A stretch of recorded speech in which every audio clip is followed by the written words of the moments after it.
A Associação Médico Timor-Leste aprecia serviço Tribunal Recurso, deve considera inconstitucionalidade circular, Husi Ministra da Saúde.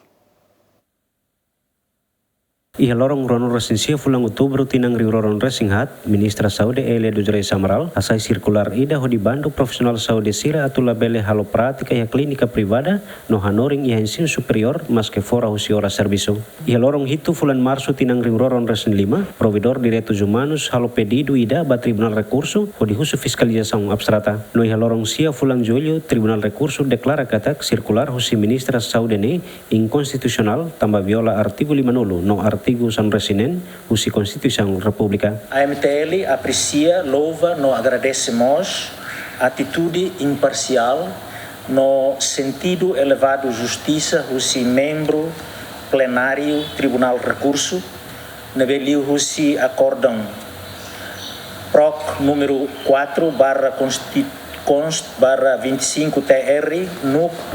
0021 barra 25 TRDL, rodata 9 de julho de 2025, declara inconstitucional a força obrigatória geral, norma Cira Tuirmai, tamba violação do artigo 50, no artigo 16 da Constituição República. Norma Cirnabe viola a Constituição, mas artigo 31, número 2, anexo 1, artigo 26, número 2, anexo 2,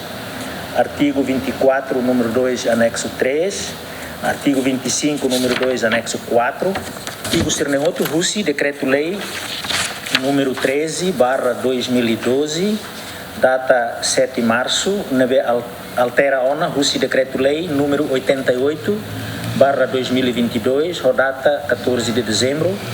Conabá, carreira profissional saúde. Rui Maria de Araújo Mos garante katak Associação Médico Timor-Leste na fatin disponível ho di serviço mútuo com o Ministério da Saúde ho di supervisiona profissional saúde siranya serviço. Monitoriza, nos supervisiona implementação regra siranabe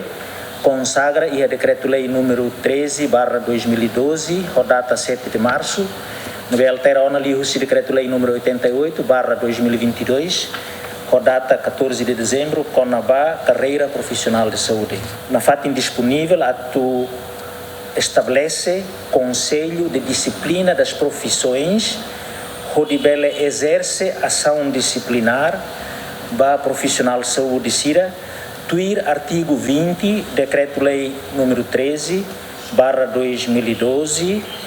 7 de março, na altera ona liu-se decreto-lei 88, barra 2022, Conabá, carreira profissional de saúde sira. Antes ni Associação Médico Timor-Leste no profissional saúde balung halo na reação hasoru circular ni no husu audiência ho Ministra Saúde ho dibuka solução mai be ministra la fo resposta to agora mas que circular ne sayona mai be lai efeito também a profissional saúde balung nebe continua halo prática e clínica privada sira fora husi ora serviço. Equipa cobertura ZMN.